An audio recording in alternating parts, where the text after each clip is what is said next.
Hello students, today I am going to explain the poem Ozymandias, which was composed by Percy B. Shelley, means P.B. Shelley.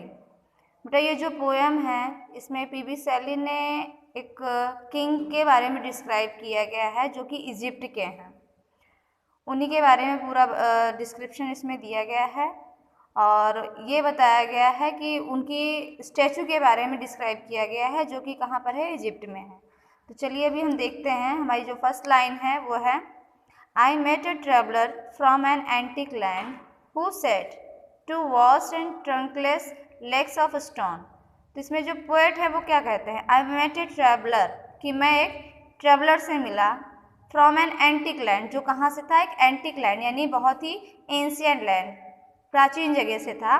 Who said, जिसने कहा, two vast and trunkless legs of stone, वो क्या कह रहा है, जो traveller है वो कह रहा है कि स्टोन की दो बहुत ही बड़ी बड़ी, और ट्रंकलेस मीन्स बिना धड़ की, बिना धड़ यानी उसके ऊपर के पार्ट नहीं थे, उसके सिर्फ दोनों पैर थे।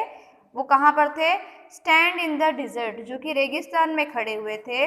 Near them on the stand, और उसके आसपास क्या था, उस सैंड में, बालू में क्या था, हाफ संक अ शैटर्ड विसेज लाइस। हाफ संक मतलब आधा धसा हुआ था उस बालू में। अ शैटर्ड विसेज, विसेज शैटर्ड विसेज मतलब होता है कि ब्रोकन फेस। स्टैचू का जो फेस था, जो उसका सर था, वो टूटा हुआ हल्का फुल्का था, वो गिरा हुआ था कहाँ पर, बालू में, और आधा धसा हुआ था।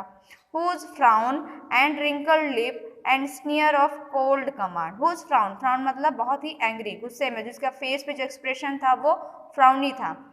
एंड रिंकल्ड लिप, उसके लिप्स जो थे वो रिंकल थे। And sneer of cold command, और उसके फेस पे जो एक्सप्रेशन लग रहा था, देखकर उसको लग रहा था कि बहुत ही, जो वो राजा था वो कैसा था, बहुत ही घमंडी था। Till that it's sculpture well those passions read which yet survive stamped on these lifeless things।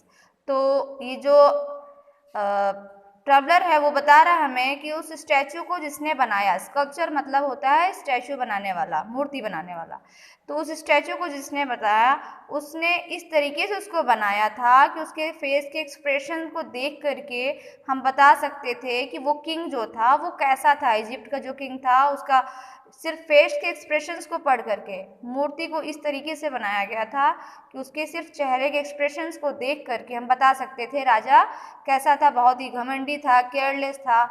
Which yet survive stamped on these lifeless things. Lifeless things मतलब जिसमें जान नहीं है, निर्जीव चीज़। स्टैचू निर्जीव होता है, उसमें जान नहीं होती है। तो उस स्टैचू को उस स्कल्पचर ने इस तरीके से बनाया था कि उसके शकल को देख, उसके चेहरे को देख करके उसने उसके फेस पे वो सारे एक्सप्रेशन जो कि उसके दिल में जो भी सारी फीलिंग्स थे उस स्टैचू के लिए, उस किंग के लिए, वो सारी उसने उस मूर्ति में दिखाई थी। चलिए अब आगे हम देखते हैं next line. And on the pedestal these words appear, और उसके जो पैर जो शेष बचे हुए थे उस रेगिस्तान में, उसमें कुछ वर्ड्स लिखे हुए थे, कुछ वर्ड्स अपीयर कर रहे थे, दिख रहे थे। वो क्या था, my name is Ozymandias king of kings, कि मेरा नाम क्या है, ओzymandias है, मैं किंग ऑफ किंग्स हूँ, मतलब राजाओं का राजा हूँ। वो इतना अभिमानी था। लुक ऑन माई वर्क्स, मेरे कामों को देखो, ये माइटी एंड डिस्पेयर, जो कि इतने जो भी मैंने आलिशान काम किए हैं, मेरे उन कामों को देखो। लेकिन एंड डिस्पेयर, जो कि अब बिल्कुल भी नहीं है।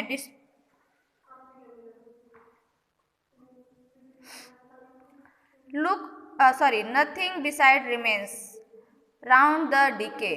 उसमें ये लिखा था कि नथिंग बिसाइड रिमेन्स, मतलब मैं राजाओं का राजा था, मेरा पूरा साम्राज्य था, मैंने बहुत रूल किया, लेकिन आज क्या है कि नथिंग बिसाइड रिमेन्स, कुछ भी शेष नहीं रह गया है। राउंड द डिके, जो भी कुछ है सब वो नष्ट हो चुका है। Of that colossal wreck boundless and bare. Colossal wreck मतलब होता है जो वो स्टैचू रह गई, बची है, जो टूट चुकी है बिल्कुल तरीके से, वो उसको बोलते हैं। बाउंडलेस एंड बेयर मतलब सिर्फ और सिर्फ बचा क्या है, वो उसकी स्टैचू बची हुई है, जो कि वो भी खंडित हो चुकी है, टूट चुकी है। बाउंडलेस एंड बेयर, उसका जो भी जो साम्राज्य था वो बिल्कुल बाउंडलेस हो गया है और बेयर बिल्कुल अकेला हो गया है। The loan and level stand stretch far away, दूर दूर तक जहाँ भी देखो आपको सिर्फ वही मूर्ति के अलावा बाकी उसके साम्राज्य का कोई भी चीज़ नहीं दिखाई पड़ता है। तो इसमें मतलब पोएट ने ये समझाया हमें कि कोई कितना भी अभिमानी क्यों ना हो, कोई कितना भी ताकतवर क्यों ना हो, लेकिन एक टाइम ऐसा आता है कि कुछ भी शेष नहीं रह जाता है।